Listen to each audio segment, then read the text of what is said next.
போன வாரத்தில் ஒரு பையன் எனக்கு கால் பண்ணி இந்த மாதிரி சீமேன் விசாவில் வந்தேன், கப்பலில் வேலை செய்கிறேன்னு சொல்லிட்டு இங்கே வந்து இறங்கிட்டு கப்பலுக்கு வேலைக்கு போகாமல் நிறைய பேர் வந்து படிக்கிறேன் அப்படின்னு சொல்லிட்டு வரது, வந்து இறங்கினோடனையும் படிப்புக்கு போகிறதே இல்லை. அப்புறம் நிறைய பேர் வந்து இந்த அசைலம், இலங்கையிலேருந்து வரீங்க இல்லை இந்தியாவிலேருந்து வரீங்க, அகதியாக நீங்கள் வந்து செட்டில் ஆகலாங்கிறாங்க, அதை நம்பி இங்கே வரீங்க. அப்புறம் என்ன நடக்குது? கேரர் விசாவில் வரேன் அப்படின்னு சொல்லிட்டு கேரர் விசாவுக்கு ஒரு 25 லட்சம் இந்தியன் காசுக்கு அதை கொடுத்துட்டு இங்கே வரீங்க. வந்ததுக்கப்புறம் என்ன ஆகுது?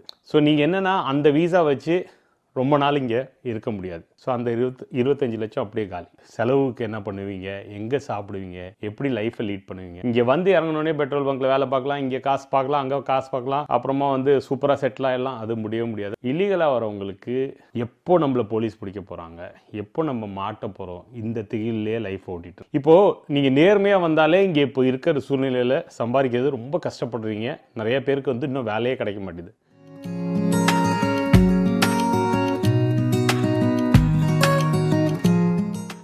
எல்லாருக்கும் வணக்கம். இது உங்கள் லண்டன் தமிழ். நீங்களாம் எப்படிங்க? நான் சூப்பராக இருக்கேன். ரொம்ப பிஸியாக போய்ட்டுருக்கு. ஸோ இந்த வாரம் கூட நான் வீடியோ போட வேண்டாம், அடுத்த வாரத்துலேருந்து போடலான்னு பிளான் பண்ணேன். ஆனால் போட்டே ஆகணும்னு ஒரு நிர்பந்தம். உங்களுக்கு வந்து ஒரு ரொம்ப இம்பார்ட்டண்ட்டான ஒரு நியூஸை உங்கள்கிட்ட சொல்லணும். ரொம்ப பேர் இந்த லாஸ்ட்டு வந்து ஒரு 2-2.5 வாரமாக நான் வீடியோ போடல. ஆனால் அதுக்கு நடுவில் அவ்வளோ விஷயங்கள் நடந்தது, அவ்வளோ இது இன்ஃபர்மேஷன் இருக்குது எனக்கு. இது யாருக்குன்னா, இந்த வீடியோ யாருக்குன்னு நான் கிளியராக சொல்லிடுறேன். நம்ம ஊர்லேருந்து எப்படியாச்சும் யூகே வந்துடணும், இல்லை ஏதாச்சும் ஒரு ஃபாரின் கண்ட்ரிக்கு போயிடணும், ஏதோ ஒரு குறுக்கு வழியில் போயிடலாம் அப்படின்னு ஒரு பிளான் பண்ணுறவங்களும், அது மட்டும் இல்லை படிக்கிறதுக்கு வந்தால் நம்ம லைஃப் இப்படி செட்டில் ஆகும்னு நினைக்கிறவங்களுக்கும், அது மட்டும் இல்லை வேறு எந்த ஆப்ஷன்லேயும் நம்ம எப்படியாச்சும் ஒரு டூரிஸ்ட் வீசாவில் வந்தாலோ இல்லை பிஸ்னஸ் வீசாவில் வந்துட்டு இங்கே செட்டில் ஆகலான்னு முடிவு பண்ணுறவங்களுக்கும், அது மட்டும் இல்லாமல் கடைசியாக அசைலம் அடிச்சிடலாம், இங்கே அசைலம் எப்படியும் உள்ளார வந்துட்டு அசைலம் எடுத்துடலான்னு நினைக்கிறவங்களுக்கும், இவங்களுக்கு எல்லாருக்கும் இது ரொம்ப இம்பார்ட்டண்ட்டு. இதில் மெயினாக வந்து நிறைய யங்ஸ்டர்ஸ், நல்லா உங்களுக்கு உங்கள் பசங்க இருப்பாங்க, அவங்க வந்து லண்டனில் போய் படிக்கணும், இல்லை லண்டனில் போய் செட்டில் ஆகணும், லண்டனில் எப்படியாச்சும் வேலை வாங்கிடணும் அப்படின்னு நினச்சிட்ருப்பாங்க. ஆனால் அவங்களுக்கு நீங்கள் ஃபண்ட் பண்ண போகிறது அவங்களோட அம்மா அப்பா. ஸோ ஒன்று சொத்து அடகு வைக்கிறீங்க, இல்லைனா எங்கேயாச்சும் கடன் வாங்கி அனுப்புகிறீங்க. இந்த மாதிரி விஷயங்கள்லாம் நடக்கும்போது சில தப்புகளை நீங்கள் பண்ணக்கூடாது. அதுக்கு தான் இந்த வீடியோ. ஸோ நான் என்ன நடந்தது சொல்கிறேன். ஸோ போன வாரத்தில் ஒரு பையன் எனக்கு கால் பண்ணி இந்த மாதிரி நான் சீமேன் விசாவில் வந்தேன். சீமேன் விசானா உங்களுக்கு தெரியும், வந்து ஒரு கப்பலில் வேலை செய்கிறேன்னு சொல்லிட்டு இங்கே வந்து இறங்கிட்டு கப்பலுக்கு வேலைக்கு போகாமல் இங்கே லோக்கலாக எங்கேயாச்சும் ஓடி போய் ஏதாச்சும் வேலை செய்கிறது, அப்புறமா அதில் சம்பாதிச்சுட்டு அப்படியே இங்கே இருந்துடுறது. ஸோ அது லீகல் இல்லை, இல்லீகலாக இருக்குது. அப்புறம் வேறு என்னென்னா, நிறைய பேர் வந்து படிக்கிறேன் அப்படின்னு சொல்லிட்டு வர்றது, வந்து இறங்கினோடனையும் படிப்புக்கு போகிறதே இல்லை, வேலை பார்த்துட்டு அப்படியே ஓடி போய் எங்கேயாச்சும் வேலை செய்யலாம் அப்படின்னு சொல்கிறவங்க. அப்புறம் நிறைய பேர் வந்து இந்த அசைலம், ஒன்று இலங்கையிலேருந்து வரீங்க இல்லை இந்தியாவிலேருந்து வரீங்க, வந்துட்டு இங்கே சொல்கிறாங்க, அங்கே இருக்கவங்க வந்து உங்கள்கிட்ட இப்படி போகலாம், இங்கே போய் நீங்கள் இப்படி போய் செட்டில் ஆகலான்னு சொல்கிறாங்க. அதில் அசைலம்னு ஒன்று, அகதியாக நீங்கள் வந்து செட்டில் ஆகலாங்கிறாங்க, அதை நம்பி இங்கே வரீங்க. அப்புறம் என்ன நடக்குது? அப்புறம் இந்த லேட்டஸ்ட்டாக எல்லாருக்கும் பார்த்தா நான் கேரர் விசாவில் வரேன் அப்படின்னு சொல்லிட்டு கேரர் விசாவுக்கு ஒரு 25 லட்சம் இந்தியன் காசுக்கு, ஸ்ரீலங்கன் காசுக்கு, அது எவ்வளோன்னு தெரியும் உங்களுக்கு, அதை கொடுத்துட்டு இங்கே வரீங்க. வந்ததுக்கப்புறம் என்ன ஆகுது? ஸோ இது எல்லாத்தையும் தான் நான் இன்றைக்கி இந்த வீடியோவில் போட போகிறேன். எதில் நீங்கள் கரெக்டாக இருக்கணும், இதெல்லாம் தாண்டி வந்து உங்களுக்கு ஒரு வேலை கிடச்சிச்சின்னு ஒரு இன்ஃபர்மேஷன் கொடுத்து உங்களை இங்கே கொண்டு வந்து அதுக்கப்புறம் என்ன நடக்குது? ஸோ இது எல்லாத்தையும் பார்க்கலாம். ஸோ ஃபஸ்ட் திங், போன வாரம் எங்களுக்கு வந்து இலங்கையிலேருந்து ஒரு கால் வருது. வந்து இந்த மாதிரி என்னோடய ரிலேட்டிவ் வந்து ஒரு லாஸ்ட்டு ஒரு வாரமாக எங்கள்கிட்ட பேசவே இல்லை, அவங்க எங்கே இருக்காங்களே எனக்கு தெரியல, ஸோ உங்கள் வீடியோஸ் பார்த்துருக்கேன், உங்களோட ஃபாலோவர், எங்களுக்கு ஹெல்ப் பண்ணுங்கள், அவர் வீட்டில் போய் இருக்காரா இல்லையான்னு பாருங்கள், அவங்க அம்மா பல நாளாக தூங்கலை, வீட்டில் எல்லாருமே பயங்கர சோகமாக இருக்கும், ஏன்னா டெய்லி காலையில் ஆனால் எங்களுக்கு ஃபோன் பண்ணிவிடுவார், பட் லாஸ்ட்டு ஒரு 5 நாளாக ஃபோனே இல்லை அப்படின்னாங்க. ஸோ நாங்களும் இது வந்து நான் அது யாருன்னே தெரியாது எனக்கு, பட் ஓகே, இது எனக்கு இருக்க எல்லா பிஸி ஒர்க்கையும் முடிச்சுட்டு இது நான் போகணுன்னு சொல்லிட்டு நான் போகிறேன். என் கூட ஒய்ஃப் வராங்க, நான் போகிறேன். இது வந்து ரொம்ப ஒரு ரிமோட் இடத்துல இந்த பிளேஸ் இருக்குது, இங்கே போகிறோம். உள்ளார போய் கதவு தட்டினா ரொம்ப நேரத்துக்கு கதவு தட்டுறோம், யாரும் ஓப்பன் பண்ணல. அதுக்கப்புறம் ஒருத்தர் ஓப்பன் பண்ணுறாரு, கேட்டால் அவர் இல்லை 2 நாள் 3 நாள் ஆச்சு அப்படிங்கிறாங்க. அதுக்கப்புறம் இந்த அம்மாட்ட வந்து ஃபோன் பண்ணால் அவங்க சொல்கிறாங்க இந்த மாதிரி அவர் வந்து அசைலம் வெயிட் பண்ணிகிட்ருக்காரு. ஸோ அதனால் வந்து அவருக்கு பிடிக்க முடியல அது இதுங்கிறாங்க. ஸோ இதோட பேக்ரவுண்ட் எல்லான்னு தெரில. பட் என்னென்னா யாரோ அங்கேருந்து ஊர்லேருந்து உங்களுக்கு இங்கே வந்து நாங்கள் இறக்கி விட்டுறோம், விட்டதுக்கப்புறம் உங்களுக்கு நீங்கள் அசைலம் அடிச்சுக்கலாம் அப்படின்னு சொல்கிறாங்க. உங்களுக்கு ரொம்ப கிளியராக சொல்கிறேன். இது வந்து நம்ம அப்புறம் லாயர்ட்டெல்லாம் நம்ம தனியாக ஒரு வீடியோ பண்ணுவோம். பத்ரிகிட்ட நிச்சயமாக நம்ம பேசுவோம். பட் அதுக்கு முன்னாடி நான் வந்து ஒரு கான்வர்சேஷனில் பேசும்போது அவர் சொன்னார், இப்போதைக்கு இந்தியா ஸ்ரீலங்கா இலங்கையில் வார் நின்று போச்சு. அதுக்கப்புறம் நீங்கள் வந்து இங்கே வந்து ஒரு அசைலம்னு சீக் பண்ணுறது ரொம்ப கஷ்டம். அந்த கேஸு நிற்காது, கிளியராக அவர் சொல்கிறார். ஸோ யாராச்சும் உங்களுக்கு சொல்லி அங்கே நான் இறக்கி விட்டுறேன், நீங்கள் அசைலம் அடிச்சுக்கலாம் அப்படின்னு சொன்னாங்கன்னா அது தப்பு. தயவு செஞ்சு எக்ஸ்ட்ராவாக காசு கொடுத்துட்டு இங்கே வந்து இந்த மாதிரி தவிக்காதீங்க, சரியா? இதுக்கு என்ன நடக்குது லைஃப் ஸ்டைல், இது ஒருத்தவங்க எப்படி கஷ்டப்படுறாங்கன்னு நான் கடைசியில் எல்லாத்துக்கும் ஒட்டுமொத்தமாக சொல்கிறேன். இப்போதைக்கு இந்த விஷயத்தை கேட்டுக்கோங்க. 2வது ஒரு பையன் வந்து எனக்கு இந்தியாவிலேருந்து வந்த தமிழ் பையன் கால் பண்ணி, அண்ணா இது எல்லார்ட்டையும் நீங்கள் ஏன் சார்பாக சொல்லுங்கன்னா, நான் இன்றைக்கி ரொம்ப கஷ்டப்பட்டுருக்கேன் லைஃப்பில் அப்படின்னாப்புல. என்ன அப்படின்னா, அந்த பையனை வந்து இங்கே ஸ்டூடெண்ட்டாக கொண்டு வந்துட்டு இங்கே இறங்கினோடனையும் அவங்க சேரும் போதே கேட்குறாங்களாம், நீ ஸ்டூடெண்ட்டாக வரியா இல்லை ஸ்டூடெண்ட் வேண்டாமா அப்படின்னு சொல்லிட்டு அவங்க என்ன சொல்கிறாங்கன்னா, ஒரு யூனிவர்சிட்டிக்கு ஒரு காசு கட்டுறாங்களாம். அந்த காசு இப்போ 5 லட்சம் 10 லட்சம் கட்டுறது வந்து இவங்க வந்து இறங்கினோடனையும் அதையும் ரீஃபண்ட் பண்ணிக்கலாமா, நான் படிக்கலைன்னு சொல்லிட்டு அதையும் அவங்க எடுத்துக்கிறாங்களா அந்த கம்பெனி. எடுத்துகிட்டு இவங்கள தனியாக இங்கே விட்டுறாங்க, நீங்கள் பொழைச்சிக்கோன்னு. ஸோ இவங்கள்ட்ட இருக்கிறது வந்து இப்போ வீசாவும் இன்வேலிட் வீசா. ஸோ இவங்க என்ன பண்ணுறாங்கன்னா, இங்கே லோக்கலாக திருட்டுத்தனமாக ஏதோ ஒரு கடையிலையோ இல்லை வந்து கிச்சனுக்கு பின்னாடியோ இல்லை குடவுன்லேயோ வேலை செய்கிறாங்க. ஆனால் முன்னாடி வந்து கொஞ்சம் ஈஸியாக இருந்தது, பண்ணிகிட்டு இருந்திருக்காங்க போலுக்கு. இப்போ வந்து நான் உங்களுக்கு ஒரு வீடியோவில் போட்டிருப்பேன், இந்த மாதிரி வந்து பார்டர் செக்யூரிட்டி ஃபோர்ஸ் மெயினாக வந்து யூகேவிஐன்னு சொல்கிறாங்களே. ஸோ அவங்க என்ன பண்ணிட்டாங்கன்னா, இப்போ நிறைய ஆஃபீஸர்ஸ் கொண்டு வந்துட்டாங்க. செக்கிங் வந்து எப்போ வராங்க எப்படி வராங்க கூட தெரியல, எந்த இதில் வராங்க, என்ன மாதிரி போலீஸ் உடையில் வராங்களா இல்லை வந்து மஃப்டியில் வராங்க, எதுவுமே தெரில. அந்த பையன் தான் சொன்னான், யாருன்னே தெரிலன்னா டக்குன்னு வந்தாங்க, பிடிச்சாங்க, என்னை டக்குன்னு கூப்பிட்டு போய் ஒரு முகாமில் போட்டாங்க. 5 நாள் அங்கே போச்சு. அதுக்கப்புறம் வந்து இப்போதைக்கு பெயிலில் ரிலீஸ் பண்ணியிருக்காங்க. ஆனால் இன்னும் ஒரு வாரத்துக்குள்ளார நான் போய் ஒரு லாயரோடு போய் நிற்கணும். நான் என்ன பண்ணுன்னே தெரிலனா, வந்த காசும் சம்பாதிக்க முடியல. எல்லாருக்கும் என்ன சொல்கிறாங்கன்னா, நீங்கள் அங்கே இறங்கிட்டு நீங்கள் நல்லா சம்பாதிச்சிடலாம் அப்படிங்கிறாங்க. இப்போது நீங்கள் நேர்மையாக வந்தாலே இங்கே இப்போ இருக்கிற சூழ்நிலையில் சம்பாதிக்கிறது ரொம்ப கஷ்டப்படுறீங்க. நிறைய பேருக்கு வந்து இன்னும் வேலையே கிடைக்க மாட்டேது.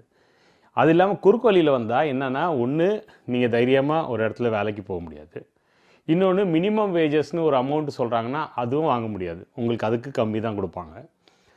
அதுவும் வந்து உங்களுக்கு உடனே கொடுக்க மாட்டாங்க, எப்போ கொடுப்பாங்கன்னு தெரியாது. ஸோ இதெல்லாம் தாண்டி நீங்கள் ஒரு சர்வை பண்ணி உங்கள் குடும்பத்தை காப்பாற்றணுன்னு உங்கள் குடும்பத்துக்கு அவ்வளோ தேவையான யோசிச்சு பார்த்துக்கோங்க. எந்த அம்மா அப்பாவுக்கும் அந்த தேவை இருக்காது, சரியா? நீங்கள் வந்து உங்கள் லைஃப்பை ஃபுல்லாக தொலைச்சிட்டு உங்கள் ஊரில் எல்லார்ட்டையும் கேட்கும்போது என் தங்கச்சி கல்யாணம் பண்ணி விடணும், எங்கள் அம்மா அப்பா செட்டில் பண்ணணும் அப்படிங்கிறீங்க. அது இந்த மாதிரி வழியில் தான் பண்ணணுன்னு அவசியம் இல்லை. ஏன்னா வந்து நீங்கள் நரகத்தில் இருக்கீங்க, அங்கே வந்து அவங்களாம் சந்தோஷமாக இருந்தாலும் அவங்க நிஜமாக சந்தோஷமாக இருக்க மாட்டாங்க. ஏன்னா வந்து ஒன்றுமே இல்லை அவங்க. ஏன்னா உங்கள் லைஃப் பார்த்தீங்கன்னா இன்னொரு 10 வருஷம் இங்கே போச்சுன்னா எங்களுக்கெல்லாம் தெரியுதுல, டக்குன்னு போய்டும் ஒரு 10 இயர்ஸ் 20 இயர்ஸ்லாம். ஸோ தயவு செஞ்சு அந்த மாதிரி ஒரு இதில் வந்து மாட்டிக்காதீங்க. ஸோ இது ஒரு நல்ல எக்ஸாம்பிள், அந்த பையனே சொல்லியாச்சு. இன்னொன்று வந்து இது சொல்லிட்டேன், அசைலமுக்குன்னு சொல்லிட்டேன், சீமன் சொல்லியாச்சு. அப்புறம் இந்த மாதிரி ஸ்டூடெண்ட்ஸாக படிக்க வர மாதிரி வந்துட்டு அப்புறம் அதில் போய் மாட்டிக்கிறது. அடுத்தது வந்து இந்த கேர் ஹோம்ஸுக்கு இன்னும் நிறைய காசு. ஸோ 20 லட்சம் 25 லட்சம் கொடுத்து ஒருத்தரை வேலைக்கு கொண்டு வந்துடுறாங்க. இது வந்து லிட்ரலாக எனக்கு ஃபோன் பண்ணி பேசின விஷயம். ஸோ வந்து இங்கே இறங்கினோன்னையும் ஒன்று அவனை காண்டாக்ட் பண்ண முடிய மாட்டேது யார் வேலை கொடுத்தாங்களோ. இன்னொன்று என்ன ஆகிடுதுன்னா, வந்து ஒரு வாரத்துக்கு உங்களை வேலைக்கு வச்சுட்டு அப்புறமா நீங்கள் வேலைக்கு இல்லை சரியில்லைன்னு தூக்கிறாங்க. ஸோ நீங்கள் என்னென்னா அந்த வீசா வச்சு ரொம்ப நாள் இங்கே இருக்க முடியாது, வேறு வீசாவுக்கு மாற்றினா தான் இங்கே இருக்க முடியும், இல்லைன்னா திரும்பி போகணும். ஸோ அந்த 25 லட்சம் அப்படியே காலி. அது மட்டும் இல்லாமல் அந்த நீங்கள் இருக்கிற டைமில் நீங்கள் ஏதாச்சும் வந்து பண்ணிடலான்னு நினச்சிட்டு இருக்க டைமில் செலவுக்கு என்ன பண்ணுவீங்க, எங்கே சாப்பிடுவீங்க, எப்படி லைஃப்பை லீட் பண்ணுவீங்க, இதெல்லாம் ஒன்றுமே சான்ஸே இல்லை. ஸோ தயவு செஞ்சு அந்த மாதிரி ஒரு பாயிண்ட்லேயும் வந்து மாட்டாதீங்க. ரொம்ப ரொம்ப நீங்கள் செக் பண்ணுங்கள், வெரிஃபை பண்ணுங்கள். அந்த கம்பெனி யார் பண்ணுறா, யார் ஏஜென்சியாக, அவங்க நிஜமாகவே வச்சுருக்காங்களா. ஸோ வெரிஃபிகேஷன் என்னென்ன பண்ணணும்னு நம்ம முன்னாடி வீடியோஸ்லாம் போட்டிருக்கோம். மாதிரி ப்ராப்பராக வெரிஃபை பண்ணி மெயினாக வந்து அது பணம் கொடுத்தே வராதிங்க. அதான் கிளியராக சொல்லிட்டேன். இது பல வீடியோ போட்டதுக்கப்புறம் எனக்கு ஃபோன் பண்ணுறவங்க அதான் சொல்கிறீங்க, ஆனால் நீங்கள் சொன்னீங்க நீங்கள் பண்ணக்கூடாதுன்னு, அதையும் தாண்டி நான் பண்ணேன், அதான் இப்படி நிற்கிறேன் அப்படிங்கிறீங்க. பட் அது திருப்பி திருப்பி அந்த தப்பு பண்ணுறீங்கன்னா, மெயினாக நான் யாரை சொல்லுவேன்னா, இங்கே வரவங்களோட பேரண்ட்ஸு இல்லை அவங்களோட யார் ரிலேட்டிவ்ஸு அவங்கள ஃபண்ட் பண்ணுறவங்க 10 தடவை யோசிச்சுட்டு அவங்களுக்கு வந்து கொடுக்கலாமா வேண்டாமா, அந்த காசு தேவையா, அதுக்கப்புறம் அது ஃப்யூச்சரில் என்னென்ன நடக்குதுன்னு அதெல்லாம் பார்த்துக்கணும். இப்போ வந்து கடைசியாக ஒரு விஷயம், இந்த எல்லாருக்கும் வந்து லண்டனில் படிக்கணும் இல்லை ஃபாரினில் படிக்கணும்னு எல்லா ஆளுங்களுக்கும் வந்து ஸ்டைலாக சொல்லிக்கலாம், நான் லண்டனில் ரிட்டர்ன், நான் லண்டனில் செட்டில் ஆகிட்டேன் அப்படின்னு நினச்சிட்டு ஏதாச்சும் ஒரு குப்பை கோர்ஸை எடுத்துக்கிறது, அதை வச்சு ஃப்யூச்சர் என்ன ஆக போகுதுன்னே பார்க்குறதில்ல. யார் கட்ட போகிறான், அம்மா அப்பா தான் கட்ட போகிறாங்க, வேறு யாரையோ கட்ட போகிறாங்க. ஸோ அது வந்து சும்மா கம்மி காசு கூட இல்லை, 10 லட்சம் 15 லட்சம் 20 லட்சம் கட்டிட்டு இங்கே வந்து அவங்கள்ட்ட காசு அனுப்ப சொல்லிவிட்டு இந்த மாதிரி நிறைய பேர் பண்ணிகிட்ருக்கீங்க. ஸோ அது பண்ணாமல் ஒரு கோர்ஸ் எடுத்தீங்கன்னா அதை வந்து லாங் டர்மாக யோசிச்சு பாருங்கள். இங்கே வந்து இறங்கினோடனே பெட்ரோல் பங்க்கில் வேலை பார்க்கலாம், இங்கே காசு பார்க்கலாம், அங்கே காசு பார்க்கலாம், அப்புறமா வந்து சூப்பராக செட்டில் ஆகிடலாம், அது முடியவே முடியாது, அது தப்பு. உங்களுக்கு கரெக்டாக குறிக்கோள் என்னன்னு பாருங்கள். அந்த கோர்ஸில் எது பெஸ்ட்டு கோர்ஸ்னு பார்த்து 10 தடவை 20 தடவை அந்த யூனிவர்சிட்டியை அனலைஸ் பண்ணி அதுக்கப்புறம் அங்கே போய் அந்த கோர்ஸில் மெயினாக கான்சன்ட்ரேட் பண்ணி இந்த சைடாக வர ஒர்க் எல்லாமே உங்களுக்கு வந்து பொழைக்கிறதுக்கு மட்டும்தான் தேவை, வேறு எதுவுமே அதில் கான்சன்ட்ரேட் பண்ணாமல் கரெக்டாக இப்படி போனீங்கன்னா லாங் டேர்மில் கரெக்டாக இங்கே வந்து செட்டில் ஆகி நல்லா சம்பாதிச்சு சூப்பராக இருக்கலாம். இல்லைனா இந்த மாதிரியே பண்ணிங்கன்னா கொஞ்சம் நாளில் உங்களுக்கு வீசா வேலிடிட்டி இருக்காது. நீங்கள் கோர்ஸுக்கு ஏற்ற மாதிரி இப்போ வந்து தப்பான கோர்ஸ் எடுத்துட்டிங்கன்னா அதுக்கு வேலை இருக்காதுங்க. ஸோ திருப்பி பிஎஸ்டபிள்யூ இப்போ சொல்லிகிட்டு இருக்காங்க 6 மாதம் ஆக்கிடுவாங்கன்னு, அதை எப்போ பண்ண போகிறாங்கன்னு தெரியல. ஸோ இந்த மாதிரி விஷயங்கள்லாம் நிறையா நடக்க போகுது. ஸோ நான் என்ன சொல்லுவேன்னா, கிளாரிட்டி இல்லைன்னா தயவு செஞ்சு வந்து ஒரு 4-5 இடத்துல கவுன்சிலிங் போங்க. 4-5 பேர் இப்போ வந்து ஒரே ஒரு ஏஜென்ட் மட்டும் இல்லை, பல ஏஜென்ட்ஸ் இருக்காங்க. சில ஏஜென்ட்ஸ் வந்து நியாயமாக இருக்காங்க, சில ஏஜென்ட்ஸ் வந்து நியாயம் இல்லை, உங்களுக்கு தெரியும்.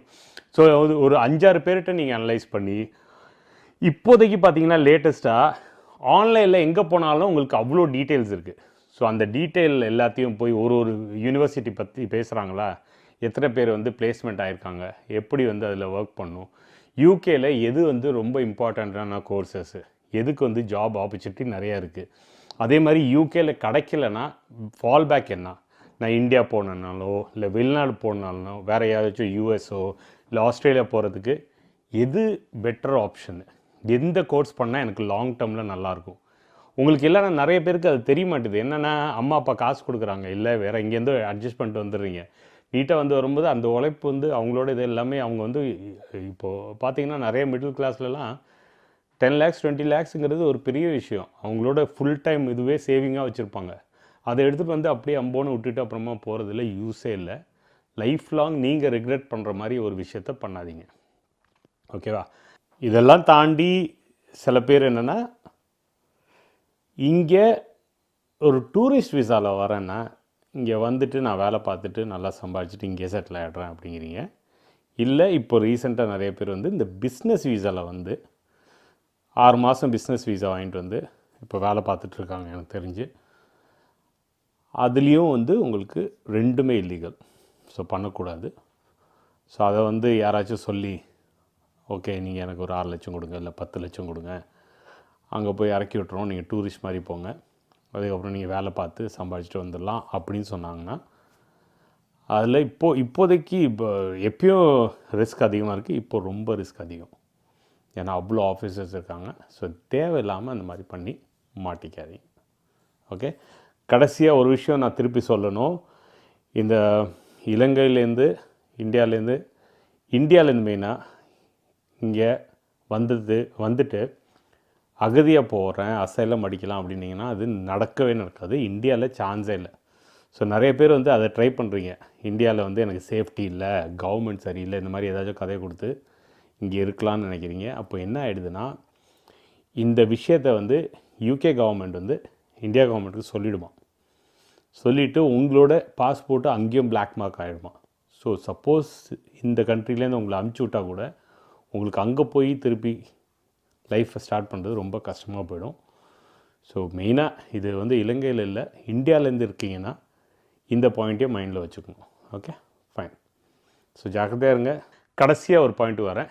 இந்த இல்லீகல் ஆகட்டும் லீகல் ஆகட்டும், நிறைய பேருக்கு கிளியராக சொல்லிடுறேன். இப்போதைக்கு யூகேயோட நிலமை எல்லார் கண்ட்ரிலையும் உங்களுக்கு இருக்குது, யூகேல நிலைமையும் அதே மாதிரி தான் இருக்குது. ரொம்ப ஈஸி இல்லை. ஒன்று ஜாப் கிடைக்கிறது ரொம்ப ஈஸி இல்லை. ஜாப் கிடைச்சாலும் உங்களுக்கு மாதம் தங்குறது, ஒரு இடத்துல தங்குறது, சாப்பாடு, இது எல்லாத்துக்கும் உங்களுக்கு வந்து ஒரு ஸ்டூடெண்ட்டாக இருக்கும்போது ப்ரொவைட் பண்ண முடியுமா இல்லையான்னு கிளியராக பார்த்துக்குங்க. ஒருத்தவங்க வந்து இதுதான் காஸ்ட் ஆஃப் லிவிங் சொல்லும்போது அதை டபுள் செக் பண்ணுங்கள். நிறைய வீடியோஸ் ஆன்லைனில் இருக்குது. நம்ம வீடியோஸ் மட்டும் இல்லை, இங்கிலீஷ்லேயும் நிறைய பேர் போட்டுட்ருக்காங்க. ஸோ அதில் போய் காஸ்ட் ஆஃப் லிவிங் எப்படி இருக்குது, நம்ம ஒரு மாதத்துக்கு இவ்வளோ அமௌண்ட் வச்சு ஓட்ட முடியுமா, முடியாதுன்னா பேசிக்காக ஒரு அமௌண்ட் எக்ஸ்ட்ராவாக நீங்கள் எடுத்துகிட்டு வரலைன்னா இங்கே சர்வே ஆகிறது கஷ்டம். ஸோ அதையும் பார்த்து கிளியராக பிளான் பண்ணிவிட்டு வாங்க. இப்போ வந்து அது ஒரு சைடு. இன்னொரு சைடு இந்த இல்லீகலாக வரவங்களுக்கு நான் சொல்கிறேன். இல்லீகலாக வரவங்களுக்கு மெயினாக என்னென்னா, ஒரு நேர்மையாக நீங்கள் வரலன்னு உங்களுக்கு வேலை கொடுக்குறவங்களுக்கும் தெரியும், சரியா? ஸோ உங்களுக்கும் என்னென்னா ஒரு பிரச்சனை என்னென்னா, ஒன்று வெளியில் தலை காட்ட முடியாது. எப்போ நம்மளை போலீஸ் பிடிக்க போகிறாங்க, எப்போ நம்ம மாட்ட போகிறோம், இந்த திகிலே லைஃப் ஓட்டிகிட்ருப்பீங்க. இன்னொன்று வந்து உங்களுக்கு வந்து ஒன்ஸ் மாட்டிக்கிட்டிங்கன்னா உங்கள் லைஃப் என்ன ஆச்சுன்னு தெரியும். இன்னொன்று வந்து இப்போ ஒரு இடத்துல வேலைக்கு போகும்போது கூட உங்களால் வந்து அடித்து பேச முடியாது, இந்த காசு தான் எனக்கு வேணும்னு. ஸோ நீங்கள் வந்து அங்கே ஊரில் சொல்லியிருப்பாங்க மாதம் 2 லட்சம் சம்பாதிக்கலான்னு. ஆனால் அப்படி இருக்காது. நீங்கள் இல்லீகலாக இருக்கிறதுனால மாதம் 1 லட்சம் தான் சம்பாதிக்கலாம். அந்த 1 லட்சத்துலேயும் இருக்கிற நிலமை, இப்போ நீங்கள் போய் தங்குற இதெல்லாம் வீடுங்கள்லாம் அப்படி தான் இருக்கும். ஒரு நல்ல ஒரு குவாலிட்டியான இடத்துலையும் நீங்கள் தங்க முடியாது.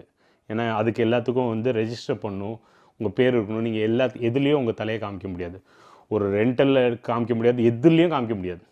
ஸோ இந்த மாதிரி ஒரு விஷயத்தோட இங்கே இருக்கணுமான்னு யோசிச்சு 10 தடவை யோசிச்சுட்டு வாங்க. எல்லோரும் இந்த ஃபாரின் எப்படியாச்சும் என்ன ஃபாரின் கொண்டு வந்துடுங்கண்ணே. ஃபாரின் அப்படின்னு நம்ம வீடியோ போட்டாலே நிறைய பேர் எப்படியாச்சும் இங்கே கொண்டு வந்துடுங்க. அந்த மாதிரி விஷயத்தை கேட்டு தான் நிறைய பேர் இந்த மாதிரி உங்களை ஏமாத்துறாங்க. நீங்கள் ஒன்ஸ் எப்படியாச்சும் எவ்வளோ, நம்ம ஊரில் நிறைய படத்தில் பார்த்துருப்பீங்க, எவ்வளோ செலவானாலும் இந்த பேஷண்ட்டை காப்பாற்றுங்க அப்படிம்பாங்க. அப்போ தான் மொய்யை போடுவாங்க. ஸோ அந்த மாதிரி எவ்வளோ செலவானாலும் என்னை இங்கே கொண்டு வந்துருங்கன்னு சொல்லும்போது அவங்களுக்கு கிளியராக தெரியும் நீங்கள் டெஸ்பரேட்டாக இருக்கீங்கன்னு. அவங்களுக்கு அப்படி பண்ணால் அவங்கள்ட்ட காசு வந்தது, அதோட அவங்க மூவ் ஆன் ஆகிடுறாங்க. லைஃப் லாங் கஷ்டப்படுறது நீங்கள். அது நீங்கன்னா நீங்கள் ஒரு பர்சனாக இங்கே வரவங்க அவங்களும் நீங்களும் யோசிச்சுக்கோங்க. அது மட்டும் இல்லை, நீங்கள் இருக்கீங்களே உங்கள் பேரண்ட்ஸ்லாம் இருக்கீங்களே, பேரண்ட்ஸ் உங்கள் குழந்தைங்கள இங்கே அனுப்பணுமா, இந்த மாதிரி தப்பாக அனுப்பணுமான்னு யோசிச்சு 10 தடவை யோசிச்சு அதுக்கப்புறம் முடிவு பண்ணுங்கள். ஸோ இந்த வீடியோ அதுக்காக தான் போட்டேன். ஸோ நிறைய பேருக்கு யூஸ்ஃபுல்லாக இருக்கும்னு நினைக்கிறேன். ஸோ தயவு செஞ்சு இந்த விஷயத்தை மைண்டில் வச்சுக்கிட்டு எந்த இல்லீகல் இதுலேயும் மாட்டாதீங்க. ஓகே, இன்னொரு விஷயம், கடைசியாக ஒரு விஷயம் சொல்கிறேன். எனக்கு திருப்பி சொல்கிறது, இந்த ஜாப் ஆப்பர்ச்சுனிட்டி கிடச்சிருக்கு, ஒரு கம்பெனி தரான், இவ்வளோ அமௌண்ட் கட்ட சொல்கிறான், அந்த மாதிரி எல்லாமே ஃபேக்கு. தயவு செஞ்சு அங்கே போய் மாட்டாதீங்க. எல்லாமே நேர் வழின்னு ஒன்று இருக்குல்ல, நம்ம எல்லா விசா டைப்புக்கும் போட்டிருக்கோம். அந்த நேர் வழியில் வாங்க. அதில் வந்தீங்கன்னா உங்களுக்கு லாங் டேர்ம் சஸ்டெயினபிலிட்டி இருக்கும், லைஃப்பும் சூப்பர் குவாலிட்டி லைஃபாக இருக்கும்.